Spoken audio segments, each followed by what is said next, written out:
జన సైనికుల్ని సనాతన ధర్మ పరిరక్షకులుగా మార్చే ప్రయత్నం చేసినటువంటి పవన్ కళ్యాణ్ ఇప్పుడు తెలుగు సైనికులుగా మార్చే ప్రయత్నం చేస్తున్నారు.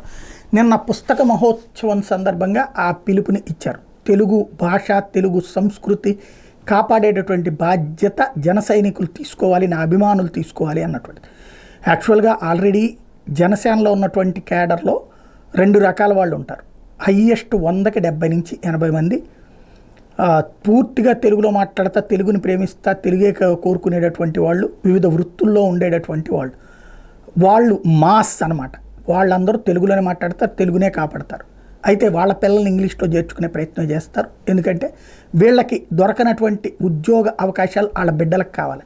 అలాగే మధ్యతరగతి, ఎగువ మధ్యతరగతి ఉంటారు, ఒక 20 నుంచి 30% మంది. వాళ్ళు పవన్ అంటే అభిమానిస్తారు, మెగా అంటే అభిమానిస్తారు, సామాజిక వర్గ పరంగా అభిమానం ఉంటుంది. వాళ్ళు మాత్రం అంటే పెద్ద పెద్ద ఉద్యోగాలు చేస్తూ ఉంటారు, వాళ్ళు అభిమానిస్తుంటారు. వాళ్ళ పిల్లల్ని తెలుగులోకి అయితే చేర్చరు, వాళ్ళు ఇంగ్లీష్ మీడియంలో చేరుస్తారు. కానీ ఈ 2 వర్గాలు కూడా ఇళ్లలో తెలుగు మాట్లాడితే, అలాగే ఇంగ్లీష్లో మాట్లాడే తమ పిల్లల్ని అభిమానిస్తే, ప్రేమిస్తాయి. అలాగని తెలుగునేమి ద్వేషించరు. కాబట్టి ఆ రూట్లో చూస్తే పవన్ కళ్యాణ్ కోరిక నెరవేరినట్టే.